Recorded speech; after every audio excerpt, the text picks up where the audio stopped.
You know how everything's a subscription now? Music, movies, even socks. I swear if To continue this ad, please upgrade to Premium Plus Platinum. What? No. Anyway, Blue Apron... This is a pay-per-listen ad. Please confirm your billing. Oh, that's annoying. At least with the new Blue Apron, there's no subscription needed. Get delicious meals delivered without the weekly plan. Wait, no subscription? Keep the flavor. Ditch the subscription. Get 20% off your first 2 orders with code APRON20. Terms and conditions apply. Visit blueapron.com/terms for more.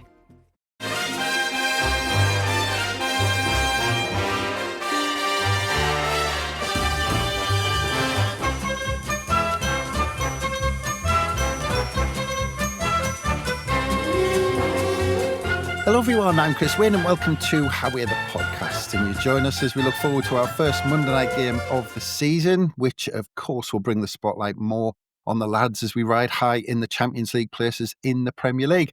And I'm going to say that as often as possible because it's been around a quarter of a century since I've been able to make a statement like that with a decent chunk of the season played. But Everton are the visitors looking to spoil the party, and the man in the away dugout will of course add a bit of an edge to the evening's proceedings. So it's all nicely set up for the game on Monday. So luckily we have a special guest to talk through that and everything Everton. He covers them for The Athletic, and we are very pleased to welcome Patrick Boyland. Hello, Patrick. Hi, thanks for having me on. How's it going? Yeah, very good, thanks. Not a great result for Everton on Sunday, obviously, against Tottenham Hotspur. I suppose for those who only saw the match of the day highlights or didn't even get that far, it probably wasn't a 3-0 game. But given the manner of the result, you can imagine that people aren't particularly happy here on the blue side of Merseyside with how it went. And I suppose with Everton on a run of 1 win in 7, it's probably a good time for Sunderland to be playing them as well. Yeah, we're going to get into all that. But yeah, I mean, you've covered Everton for a good few years now, but I was going to ask just from the outset, I mean, is it a bit more comfortable now covering them at the new stadium than it was Goodison?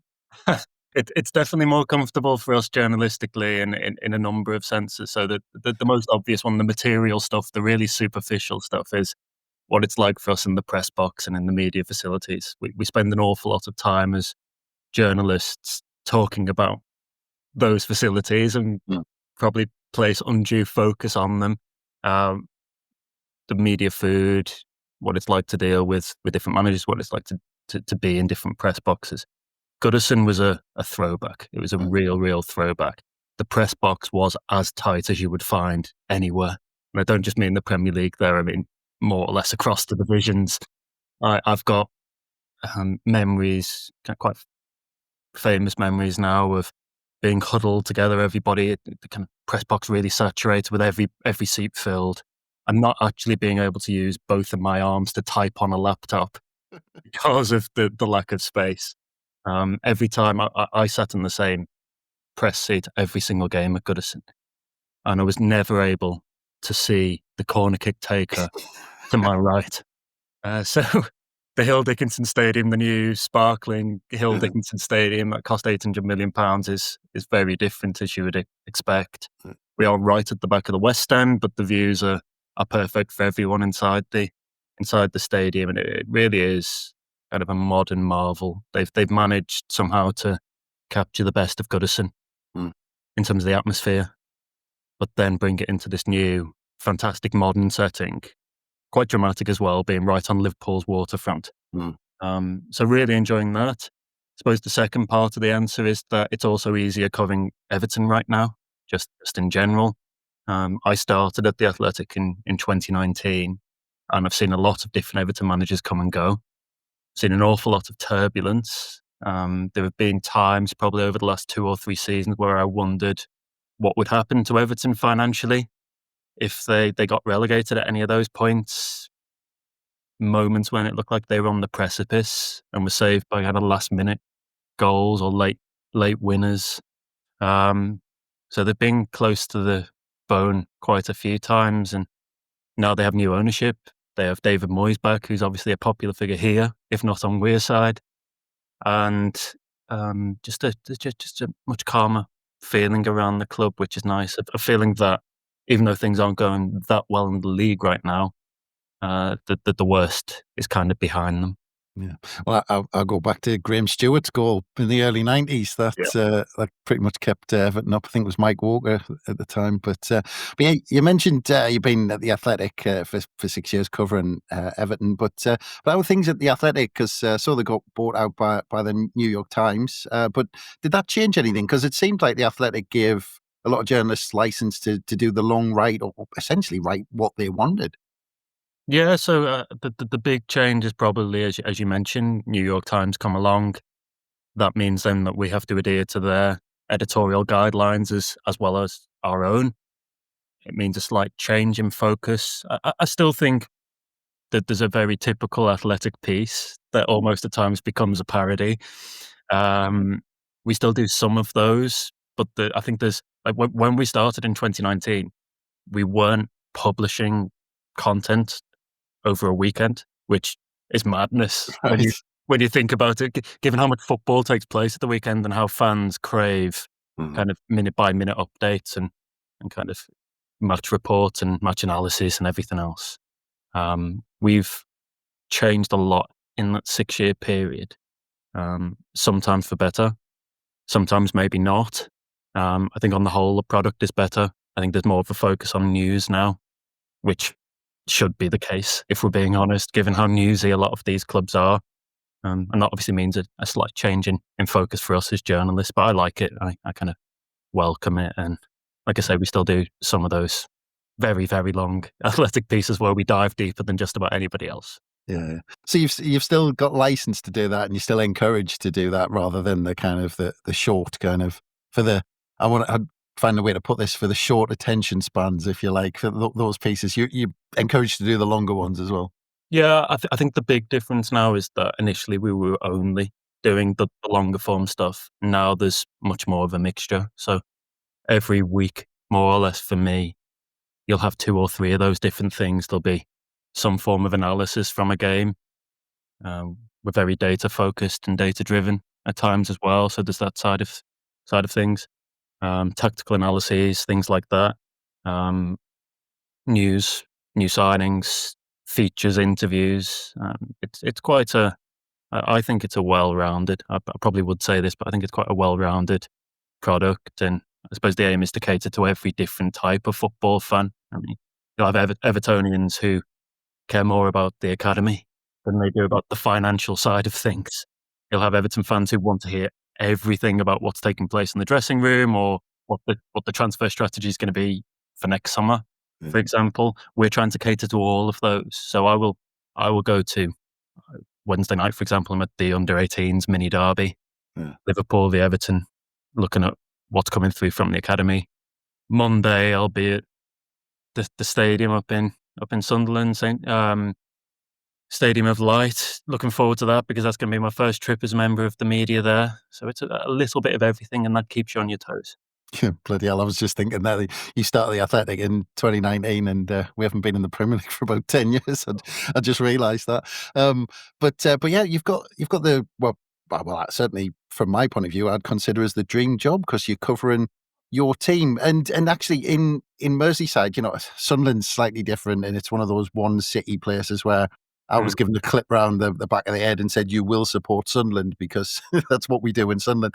But Merseyside's different, isn't it? Where you've got families who are mixed and all this sort of stuff. So how did you become an Everton fan? Yeah, so very typical tale that I'm sure a lot of your listeners will be able to associate with. I don't think I actually have much choice Yeah. in the matter. It was passed down from generation to generation. My dad's an Everton fan. He first started taking me to the game.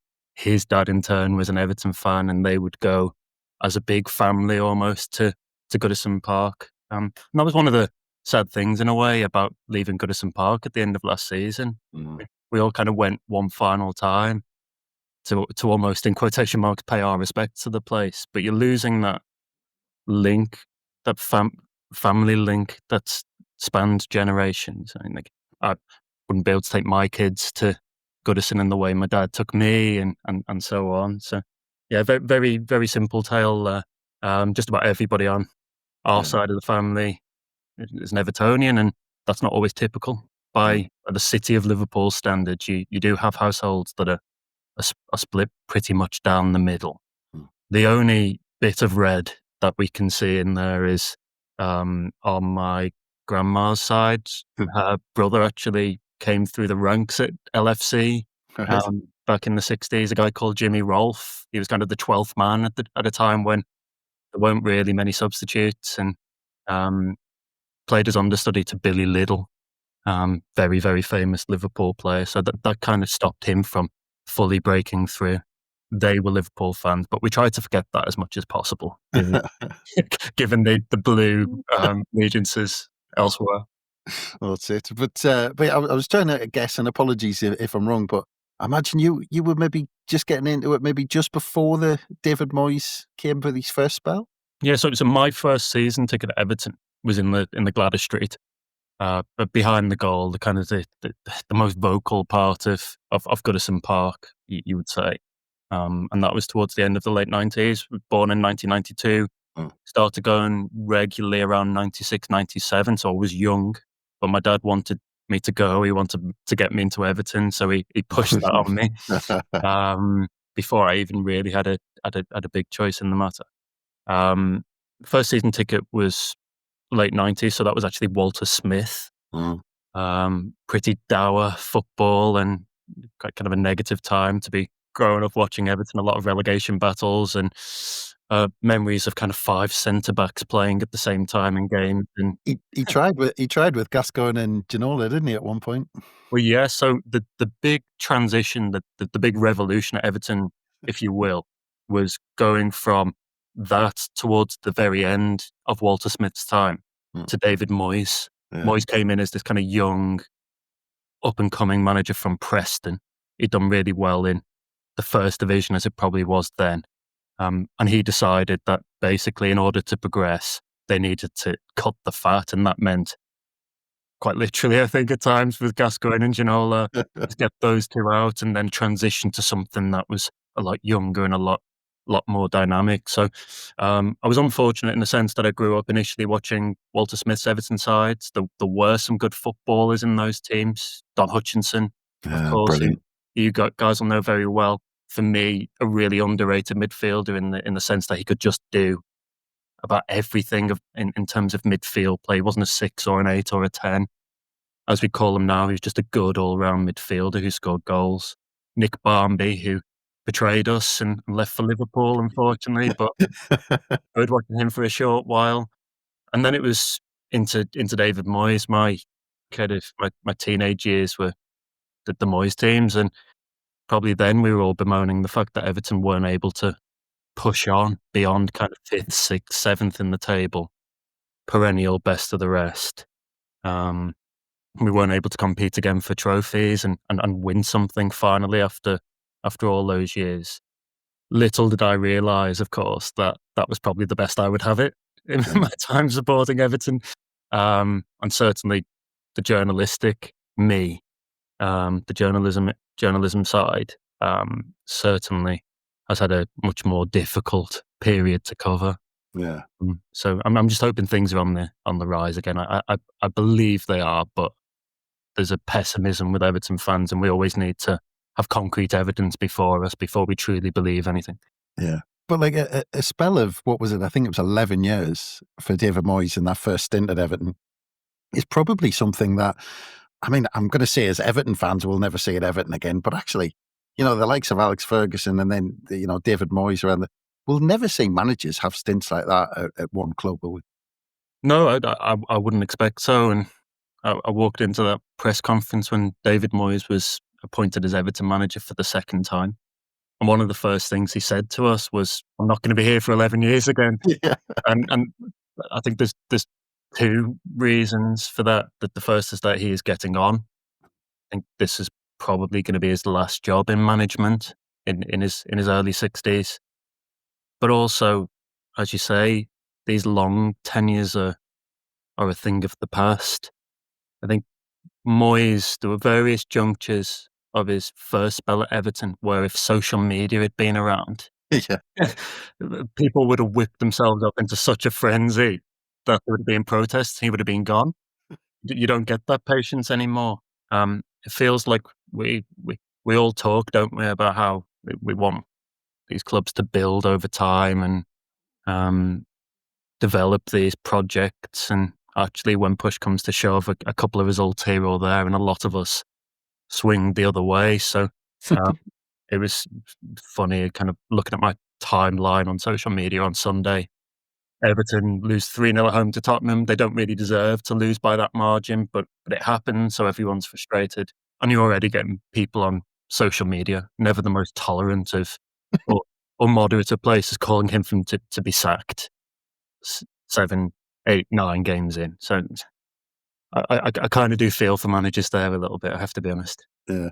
Just quickly, when David Moyes left, was there a feeling that actually when he went to Manchester United that almost he'd hit so many ceilings at Everton that actually he deserved a crack at a job where actually he might be able to win a trophy or win a league or something like that? Was an element of, okay, fair enough, you're going to Manchester United? I don't think Everton fans really look at it that way. I don't think they would wish anybody well when they make that very short trip from along the M62 from Liverpool to Manchester, such as the rivalry between the two cities. Moyes obviously ran down his contract, so Everton didn't get compensation at the time. So there will have been an element of the fan base that were frustrated with that. I'm sure there were others who thought he'd done a good job and it was maybe time for him to move on. There was certainly a feeling for at least a couple of years before he actually went that maybe it was time for Everton to have a little bit of a change. They'd done well. They got to cup finals but lost. They'd been in European competitions and just hadn't been able to make that next step. And it was a sense that, well, maybe somebody else, something new, interesting, more dynamic is going to come in and take over. What you have to remember is in Roberto Martinez's first season as Moyes' successor, so this is 2013-2014, Everton actually gets 72 points and finish 5th. They're so close to qualifying for the Champions League. And that's just, I suppose, another nearly moment in the litany of nearly moments for the club. Martinez kind of built on some of Moyes' defensive foundations, but added flair and kind of possession and all these new kind of high-fangled ideas on top. But that blew up in smoke as well. So where we got to is Everton fans went full circle. They went from kind of being quite happy with the Martinez era and waving David Moyes off to craving for him to come back when things started to unravel. And it does kind of feel like he's sort of the tonic the club needs right now. He's the one that can kind of help them get back on track and kind of really push on again. Yeah, well, I'm sure Everton fans were gutted to see him completely fail at Manchester United. Hey there, it's Dr. Sanjay Gupta with some exciting news to share. CNN is now streaming. That means you can read, watch, and stream everything in one subscription. You can watch news live 24/7. You can also explore catch-up videos and explainer videos, and you can also watch a library of CNN's originals, including my latest documentary, It Doesn't Have to Hurt. Just go to cnn.com/all-access. With so many options, why choose Arizona State University? For me, the only online option was ASU because of the quality. Their faculty was really involved with their students and care about your personal journey. The dedication to my personal development from my professors, that's been extremely valuable to me. Earn your degree from the nation's most innovative university. Online. That's a degree better. Explore more than 350 plus undergraduate, graduate, and certificate programs at asuonline.asu.edu. But looking at what happened after David Moyes, like you said, Roberto Martinez, Ronald Koeman, Sam Allardyce, Marcos Silva, Carlo Ancelotti, who I keep forgetting about until I look today, Rafa Benitez, obviously. And Everton spent a huge amount of money during that time. And, you know, all of those managers who had to go are all top managers, really, when you look at that list. And Everton at one point were one of the biggest spenders, but was it just a case of lurching from one direction to another? And they just, because they kept going in different directions all the time, and it was one manager's whim to another, that they just lost complete kind of identity of who they were during that time. Yeah, I think there was a really clear sense of identity under David Moyes. So it was the plucky underdog, the ones that will butt right up against that glass ceiling. and spend every penny wisely. And then Farhad Moshiri comes in as owner, 2016, 2017. There's much more money at the club, but it seems like due diligence and processes just go out of the window, more or less overnight. So one example of that is you've listed a load of managers there, and Everton went from Carlo Ancelotti to Rafa Benitez. Those two have nothing, absolutely nothing similar in terms of management, in terms of tactics, in terms of style. Carlo was this effervescent type, this avuncular type who, when he walked into a room, I was told the first time he walked into Everton's canteen at the training ground, Finch Farm, the whole room fell silent. It's like, bloody hell, here's Carlo Ancelotti. Rafa Benitez couldn't have been more different. Rafa Benitez would walk into a room and it was like a bomb had exploded. He really did not mince his words at times and annoyed quite a lot of people at Everton. That goes to show, I think, for me, that there was never really a coherent plan. It was almost like, let's go and get the flavour of the month. Let's buy players for their system. And then when they fail, you rip it all up and start again, doing it in these kind of 12-month cycles or 18-month cycles. So I always say that I feel like as though football clubs are a reflection most of their ownership. Moshiri was a billionaire, he was this chaotic mind who lurched from pillar to post. I think you see that in his appointments. I think you see that in Everton's transfer strategy. I think you eventually see that in where Everton end up, going from a side that was perennially competing for European places to one that was lucky to survive at times. And he got Everton very close to financial ruin as well. It was a window in which they signed 3 number 10s, 4 if you include the youngster Nikola Vlasic who came in. They signed him off the back of an appearance against them in the Europa League. They had Wayne Rooney, they had Gylfi Sigurdsson, they had Davy Klaassen. And from what I was led to believe at the time, all the key individuals at Everton basically picked the number 10 and had one of their own. So Bill Kenwright wanted to bring back, the chairman, Bill Kenwright, kind of this theatrical Evertonian type, wanted to bring back Wayne Rooney for the romance of it all. Koeman, the manager at the time, wanted Davy Klaassen, a Netherlands international. Steve Walsh and Moshiri, in the end, they went for Gylfi Sigurdsson, and then they signed another lad who had done well against them in the Europa League. So you end up with 4 number 10s and no wingers and no strikers and this really unbalanced squad. That sums Everton up in the Moshiri era, and we are really hoping those days are beyond them. Yeah. Well, Sean Dyche came in, steadied the ship originally, but it seemed to me from the outside that Everton fans were always thinking that he was just to do a job until the club almost moved on to the next thing. I mean, is that a fair statement to make? It is, yeah, it is. Sean Dyche was the man for that challenge. I think Everton fans sort of begrudgingly expected that and got on board with that. If you'd asked them 2 or 3 years earlier, did they want Sean Dyche, there would have probably been a pretty unanimous no. But Everton had spiralled out of control to such an extent that they had no money.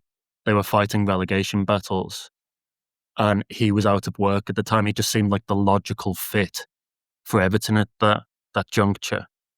He did a really good job. And I think this gets lost now. But I think he did a really good job keeping Everton's head above water initially. When you think about what he had to contend with, they had, in his first window, Anthony Gordon gets sold to Newcastle United for, I think it was initially £40 million. He was one of the best players in a struggling squad, but that sale was made more or less to keep the lights on at Everton. But he somehow then has to keep Everton up, and they didn't sign anybody to replace Gordon. That happened so late in the window. He does that on the final day of the season. Everton are going down initially on the final day. Leicester City are winning, but Abdoulaye Doucouré scores in the second half. It's a brilliant goal for anybody who's not seen it. A brilliant goal to keep Everton in the division. But then the next year, again, the rug's pulled from under him again, and they end up with was 2 lots of point deductions for PSR breaches, 8 points in total. They still somehow stay up despite all that. So I think you have to give Sean Dyche a lot of credit for the role he's done there. Towards the end, it got really quite fractious. Everton fans had had enough. Not only did they not enjoy the football, but they were no longer winning. So that meant he became intolerable. They didn't ever particularly want Dyche as a manager anyway. So it made sense for him to go. But I wrote at the time that I think in time, history will look back quite fondly on the job Sean Dyche did. And I think if Everton go on to have success in the future, that will be a really key period because Everton had to survive while they were building the new stadium. They needed to find a way through. And somehow, by hook or by crook, he did manage that. So yeah, fair play to him for that. Yeah. And I think before we get on to talking about the Scottish manager, it's a good chance for us to take a quick break. We'll be back after these. And welcome back to How We're the podcast. And we're just about to get on to the Scottish manager, of course. But David Moyes, he did return. We'll talk about Sean Dyche. David Moyes returned in January of this year, and Everton were a point above the drop at the time. How were fans about that? Because, you know, you look at the scenario of being a point above the relegation zone, and then you imagine people going, oh, well, you know, David Moyes is good. Let's get him in because we need help. But just in the grand scheme of things, where there were a lot of Everton fans going, oh, but do we have to, you know, in an ideal scenario, they wouldn't necessarily go back to David Moyes, or was he just universally, you know, accepted and welcomed back into the club by the fans? Yeah, I think most Everton fans probably thought there was no ideal scenario. So the idea of, by Everton standards, a safe pair of hands coming back was one that almost certainly appealed to a lot of them. I liken him to, from an Everton perspective, to kind of putting on your favourite dressing gown. It's warm, comfy, no frills. And in the long run, you probably want to upgrade to something different. But for the here and now, he's kind of the ideal person to help you get through the cold, harsh winter. So it was a popular appointment. He still had that connection with Everton fans. Any kind of sourness over how he left or his conduct at Manchester United afterwards, that had kind of thawed by the time he got back. And I think, again, it was kind of felt as though that was a good kind of initial step for Everton, an interim step on the road to kind of rebuilding the club in its entirety. Where there probably was a little bit of debate, to be honest, is in the length of contract. Because obviously he joins in the January, so he could have been offered a 6-month deal, he could have been offered 18 months. In the end, he got 2.5 years. I know certain Everton fans who would have preferred that to be 18 months. But they arrived at 2.5 years, I think, more or less because Moyes had all the power in the negotiations, got what he wanted. And inside the club at the time, there was a difference of opinion as to which way they actually went. You had some figures, certainly on the footballing side, that initially wanted Graham Potter to replace Dyche. But the ownership, the Friedkin Group who came in that December, US owners, they felt that they needed a safe pair of hands, and that was Moyes. So I think in hindsight, with the benefit of hindsight, we can be glad that it was David Moyes and not Graham Potter took charge of Everton, because who knows where Everton would be right now had that gone the other way. Yeah. Well, I mean, kind of, the finished 13th in the end, and from the outside, I remember there was big things on Match of the Day and all this sort of stuff about how he was seemingly improving Everton going forward, and I think Sean Dyche was kind of, in interviews, kind of working against that, saying, oh, hang on, you know, I wasn't too bad and all this sort of stuff. But where was the big changes that he made? Because I think they were always solid under Sean Dyche, but they just seemed to be creating more chances under David Moyes. Yeah, so I interviewed Abdoulaye Doucouré recently for a piece on The Athletic, and he was obviously a key figure under Dyche and then subsequently Moyes. And I asked him to explain from the dressing room angle what the big difference between the two was. And he started by saying, well, actually, it's not as big of a transition as you would expect. These are both managers who want defensive solidity, first and foremost. They build from there. They want hard work. lots of running, and they also focus a lot on set pieces. Dyche's Everton basically only scored from set pieces. But the big difference, he said, was that Moyes wanted them to use the ball more. He wanted them to control games more. He gave attacking players more freedom. I mean, one of the regular gripes from inside the dressing room during Dyche's time was that certainly the flair players and the wingers were having to track back so much that by the time Everton did eventually regain the ball, they were exhausted and had nothing to give in attack. He kind of killed quite a few players' confidence there. Moyes basically came in and said, we're going to do a lot of the same things, but the lads in attack, while you have to work, I want you mainly to do, you've got more freedom here, I want you to do a lot more of your work in the final third. He made some subtle tweaks, so Beto replaced Calvert-Lewin in the starting lineup. Calvert-Lewin got injured, so that was a quirk of fate. Beto comes in, he immediately realises that Beto couldn't trap a bag of cement, so what he does is he basically focuses on playing to his strengths, which is a lot of through balls into the channel for him to run onto. Beto had a bit of a renaissance temporarily under Moyes, although is back to his old self now, unfortunately, and part of the reason why they've only won 1 in 7 in the present day.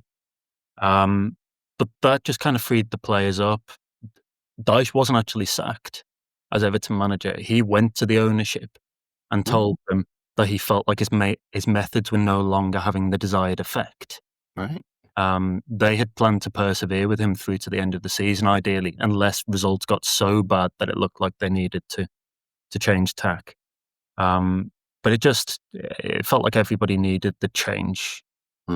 It immediately got Goodison on side, which is pivotal. It gave the players fresh ideas and a fresh impetus.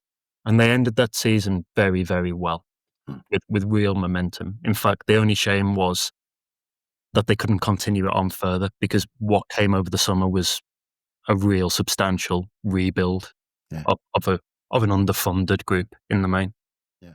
Well, actually, going into that summer, because obviously, look, Jack Grealish took all of the headlines, signing for Everton in the summer, of course. That's the one that made all the headlines. But looking at it, Everton spent well over 100 million. Like I said, Dewsbury Hall from Chelsea, Tyler Diblin from Southampton was a lot of money. So how did David Moyes seem with the business he did? Did he seem pleased with it, or was he thinking, actually, we could have gotten a few more in? Yeah, there was always a sense that Everton would never be able to remedy all of the areas of weakness in one window. I mean, there was a point last season, for context, where, including loan players, and they had 5 of those on the books, I think 14 contracts were expiring at the end of the campaign. A lot of those players left, including pretty key figures under the previous manager. So Decore, Calvert-Lewin, these were stalwarts for Everton in that spell. So you then given the task of, I mean, they targeted 10 summer signings. They ended up getting 9, and they missed out on a fullback, which, to be honest, they still really need right now.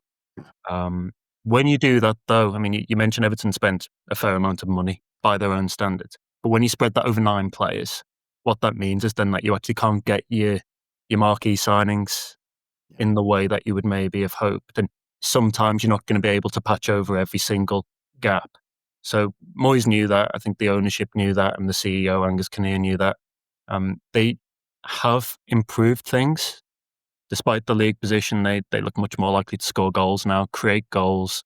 They've got some really vibrant and dynamic players in the final third.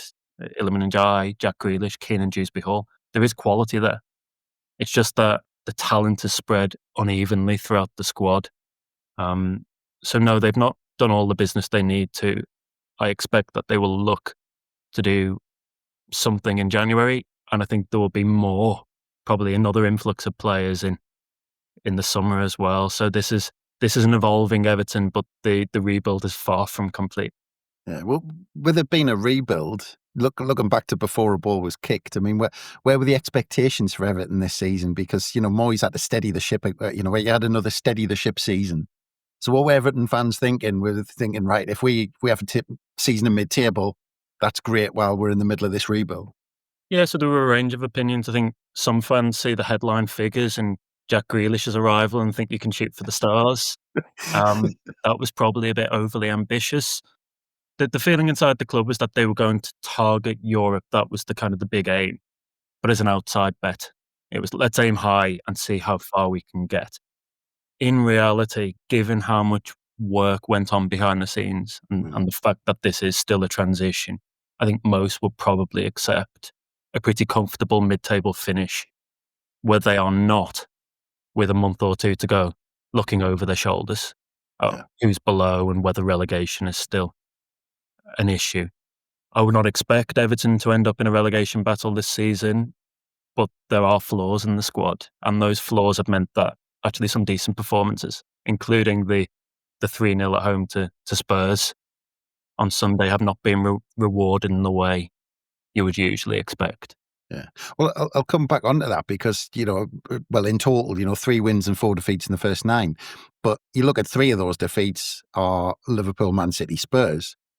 And that you look at the fixtures, and I remember watching this actually, it must have been a big blow at Leeds in the first game of the season. Because I remember watching that thinking, and especially from my point of view, I was thinking at the time, Everton almost do us a favour because I wanted Leeds and Burnley to not pick up points for quite some time. But I remember thinking at the time, actually, Everton, I wonder if Everton fans are worried at that point because that was a bad result to start the season.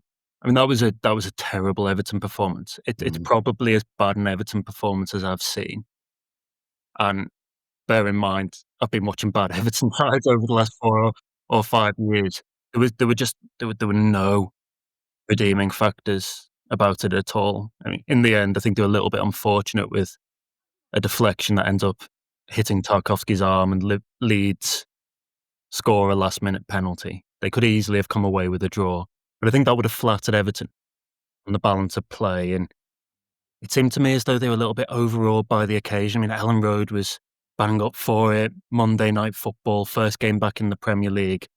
It was about as hostile an environment as you would find in the Premier League, quite feral, if we're being honest. And I kind of feel as though a lot of those Everton players wilted.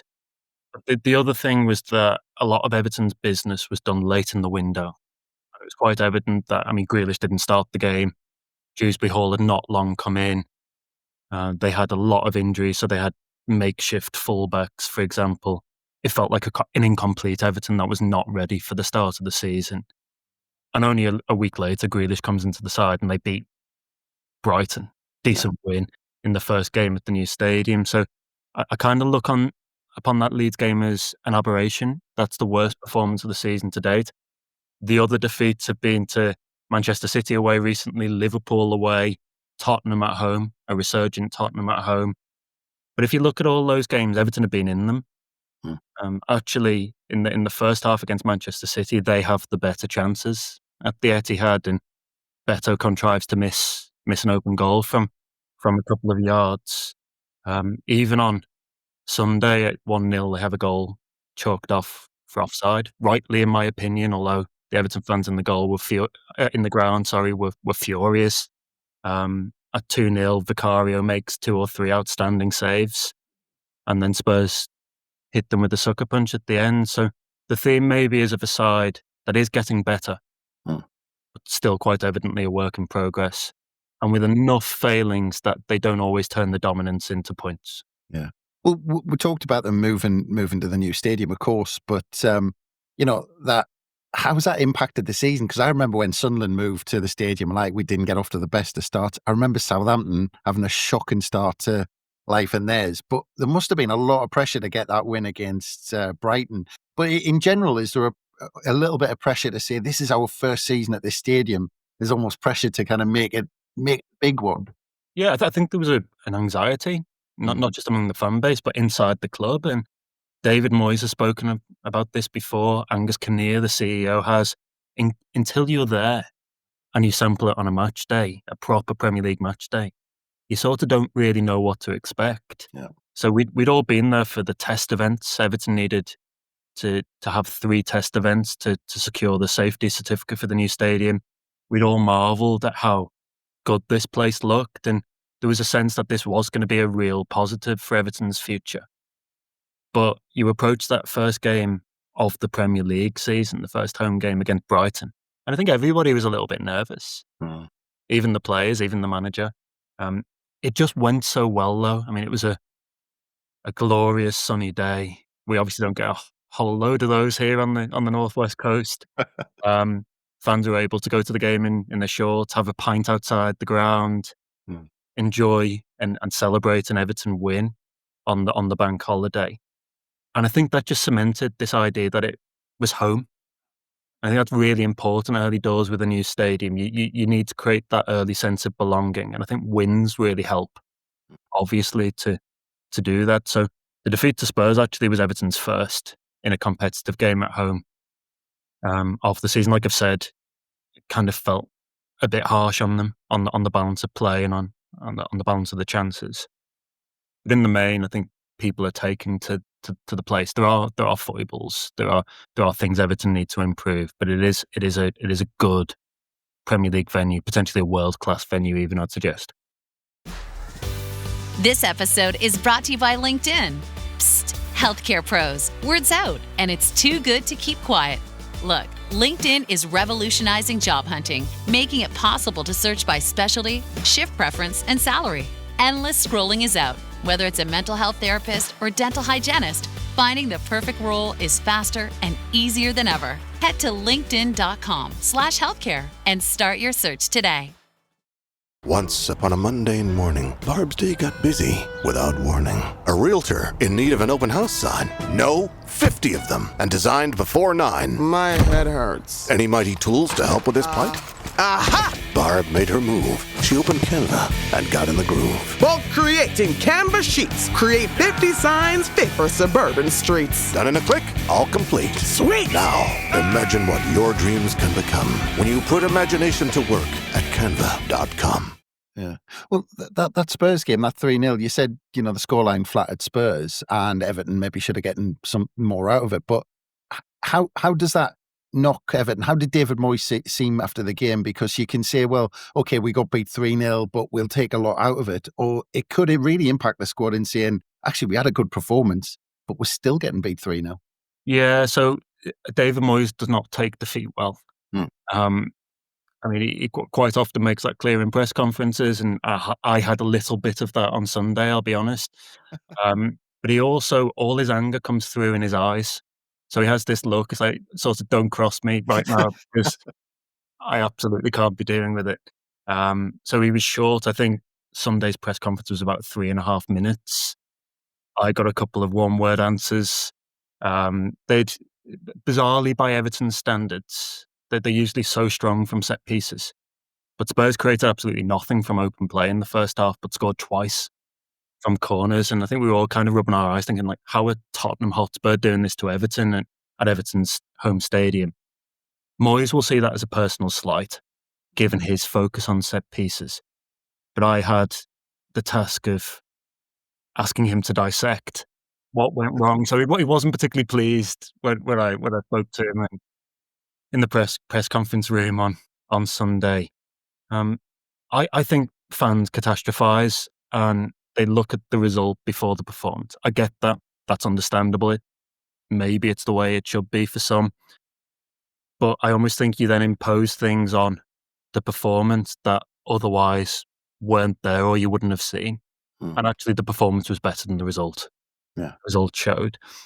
So I think Everton will see this as a kind of a knockback, a blip, but they will feel there's still enough in the performance to take with them to the Stadium of Light and beyond. Yeah. Just quickly, because you mentioned those attacking players and that kind of they do create chances, but when you look at it, only the current bottom three have scored fewer goals than Everton. I mean, but with those attacking players, is that a problem that they've got the players, but they're not converting that into goals? The problem is not chance creation. It was in previous seasons, but this year they're creating chances and just not scoring. So they've had big moments early on in games at the new stadium in particular that they haven't capitalised on. And then they've left the door open at the other end. So on Sunday, within the first 5 minutes, Jack Grealish has an effort cleared off the line. Against West Ham and Aston Villa, Beto missed his kick in front of goal. from early crosses. And if those go in, there's a whole different feel around the stadium. The momentum's very different. So it's not been chance creation, it's been finishing. Beto's got 1 goal so far this season. He's the only Everton striker, centre forward, to have scored from an XG, I think, of 4 in Beto's case. So he's had chances worth about 4 goals, scored 1. Maybe that tells you a little bit about his finishing so far. There is such an onus on those behind him because of those flaws in his game and because of his finishing so far. There is such an onus on those behind him to score. So Everton's main attacking threat, certainly in terms of goals, is Iliman Ndiaye, playing on the right wing. He's the top goal scorer so far. But there'll be lots of Everton fans telling you that the second best finisher at the club right now is Michael Keane, who is a central defender. And that'll be a surprise to Sunderland fans listening to this. But it tells you 2 things. 1, it tells you Michael Keane is a much better finisher than anybody gives him credit for. And 2, Everton don't have many good finishes. So with a decent striker, this side would be 4th, 5th, 6th in the table right now after 9 games. They've had chances, but they've blown them. And that is the big nagging issue in the minds of most Everton fans right now. Yeah. Well, that's got to knock confidence when they're playing decently but not getting the results. And you've mentioned that run. I think, what was it, 1 win in 6, and they've lost the last 2. I mean, how does that impact how David Moyes approaches the game? Because do you think he's just going to be almost thinking, right, let's just get something out of the game just to almost stop the rot? Yeah, I think away from home in the Premier League, Moyes' attitude is always, let's start with a point, and anything else is a bonus. They're not playing newly promoted Sunderland who are fighting for their lives. They're also playing a Sunderland team that is deservedly right up at the top of the league and playing some great football. Just had a big win at Chelsea. Moyes will know all of that. He will obsess over it for the next week.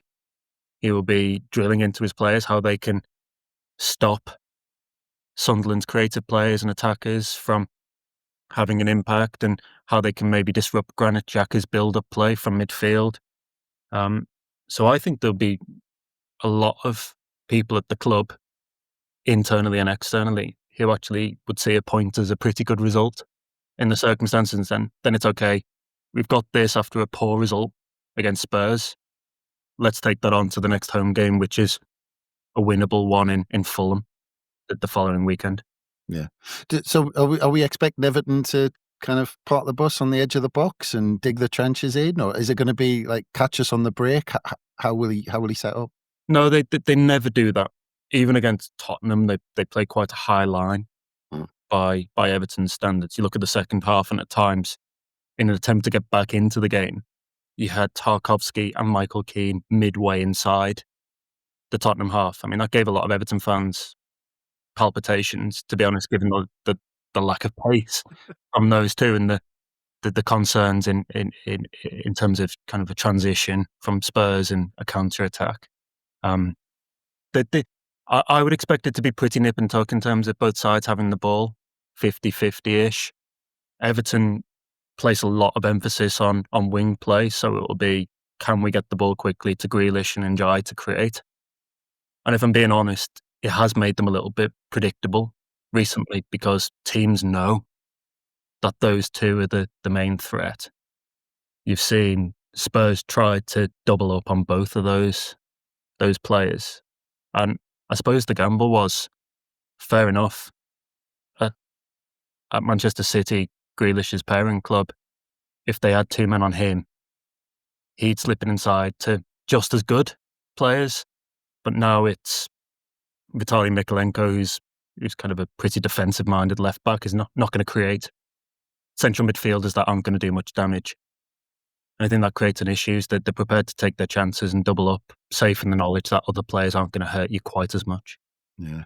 Yeah. And but just on the atmosphere at the Stadium, right, do you think he'll be having some conversations with the press? Do you think he'll be taking questions on, the reception he might get? And but I don't think he'll be bothered as such, but it might come into his thinking that actually that just creates an atmosphere. You talk about the one at Leeds, and it might be something similar at the Stadium like that. Actually, he might have to get his team ready for. Yeah, you do think that most of the best away performances start with that old cliche of quietening the crowd.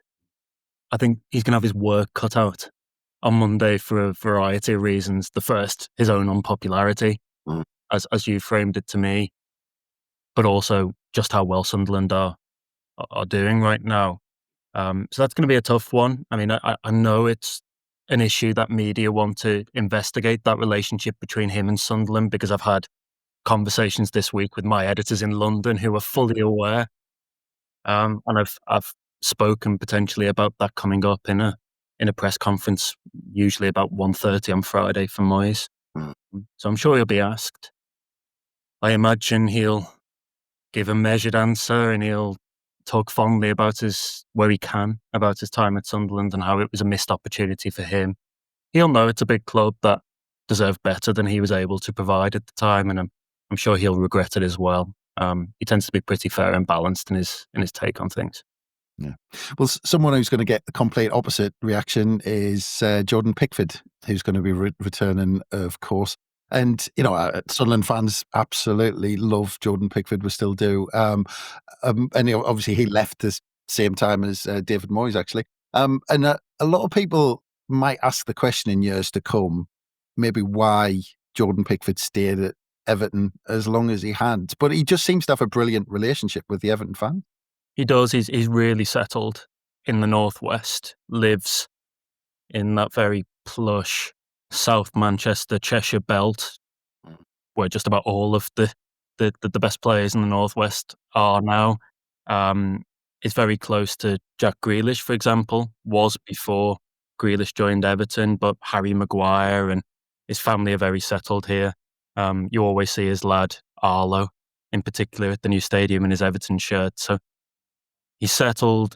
He's got a really good relationship with the Everton fans. If I'm being honest, without Jordan Pickford, Everton aren't a Premier League club right now, in my opinion. I think when times were tough, he was the one that stood up more than any of the others, with crucial save after crucial save. For me, he's always a player who thrives when the attention is on him, when the pressure is on him. I'll use the Euros at Wembley as an example. He needs to save a penalty from Jorginho or Italy win the Euros, and he pulls the save off. And what I'd say there is nobody who'd watched him at Everton was at all surprised that he came through in that moment. The flip side of that is that sometimes when the focus isn't on him as much, he does try to involve himself a little bit. And he's also, earlier in his career, he went to places like Anfield and St. James's Park, and he got into so much of a back and forth with the opposition fans because of his rivalry with those clubs that he maybe took his eye off the ball a little bit. But Pickford has matured. He signed a new deal over the summer, a new long-term deal. And the idea is that, in theory, he will spend the rest of his career with Everton.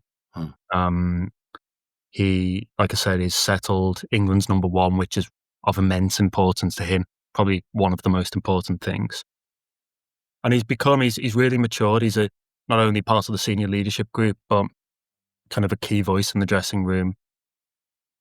The sign of that, the yardstick for me, was recent appearances at St. James's, where he's been getting such stick whenever he goes as a Mackem, and he started to rise above it and perform really, really well. And we spoke to him with myself and another member of the local press. We were at St. James's final day of last season when he had a worldie. Everton won 1-0 and very nearly cost Newcastle a place in the Champions League. He came out to speak to us in the tunnel afterwards. You could just see he puffed his chest out. He'd really, really enjoyed it. And I'm sure that's something your listeners will be well aware of. I think he's great. He's maybe not had the right opportunity. Sometimes there's been a sense from outside the Everton bubble that he's not quite as important, he's not quite as good as he's actually showing for Everton. I always think there's a really bizarre thing where just about every international break you've got some daft pundit somewhere talking about how he needs to be replaced, despite never letting England down. As Everton fans, we used to get infuriated by these think pieces, which would talk about how oh, actually, he's better for England than he is for Everton. I was like, well, no, you have not watched an Everton game if you think that. And he's really come into his own. So I think he'll be delighted to be back up at St James's. We actually asked him, in Sunderland had just been promoted, we actually asked him for his thoughts on coming to the Stadium of Light, and he said he couldn't wait. He is still a Sunderland lad. While he has a deep affection for Everton, he is still a Sunderland lad with connections to the club, and I'm sure he'll have his whole family there kind of cheering him on Sunday. Yeah, it is always Everton fans and Sunderland fans bigging him up during international breaks on the socials and all that sort of stuff. But look, I think we're all set up for the game on Monday, and it feels like a big game for both clubs. Sunderland want to carry on the momentum. Everton want to stop this run, and 2 defeats. They don't want to, they don't want to kind of go into another one. Want to pick up something. Feels like a massive game. What's your gut feeling on how it's going to play out? I'm slightly pessimistic for Everton heading into this. I think Sunderland's tails are up. Everton off the back of maybe not a bad performance, but certainly a bad result, a setback. And I do think we are starting to see some of the issues in this Everton squad. So that confidence factor comes into play on both sides. I think a draw actually is a good result for Everton in those circumstances. A win, fantastic, but I think that's a tall order right now. So I'm going to say I'll lean on the fence and say it'll be a draw, but I do think this is a tough game. Yeah. Well, this is going to be an interesting game with 2 teams who don't really want possession of the football very much, to be honest. So we're going to be giving it back to each other to say, no, you have it for a bit, please. No, you have it for a bit. I think we're going to be fighting to have most possession, because I think that's where Sunderland's at our best, when we don't have the most possession. So it's going to be. Well, I think that's probably the area where Sunderland can hurt Everton most. If they do allow Everton to dominate possession, you sense this Everton defence is susceptible to pace. Sunderland have players who can exploit that in Isidore and others. One of the big misses for Everton right now is Jared Branthwaite at centre back. He got a new, much improved deal over the summer in an attempt to ward off interest from Champions League clubs, but he's not played so far this season. He was meant to be back by now, but suffered a setback in his rehabilitation recently and has just undergone surgery over the last week. We won't see him again this year. Wow. Probably be January, February before, but he makes such a difference to the Everton backline because he provides elements that none of the others have. He's left-footed, 6'4", but really quick across the ground. He allows them to push higher, to play a higher line, and sort of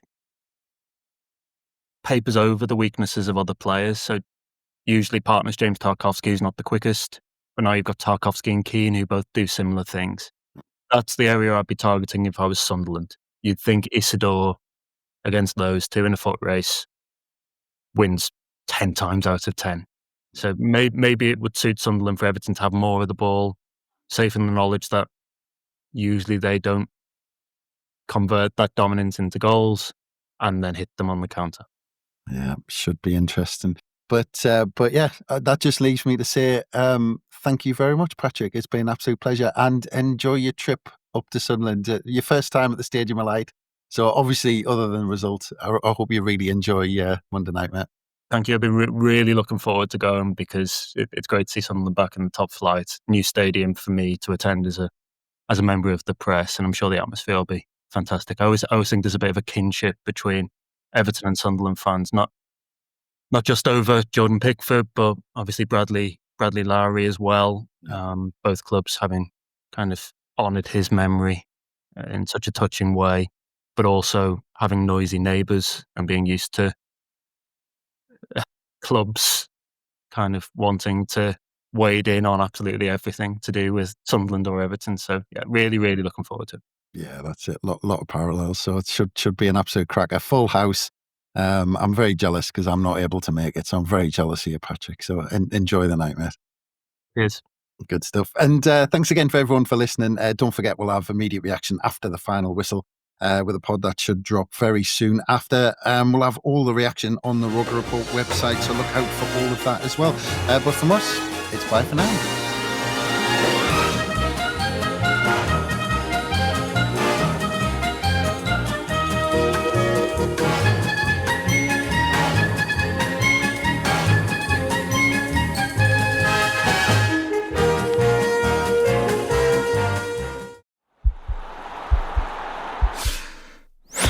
This podcast is part of the Sports Social Podcast Network.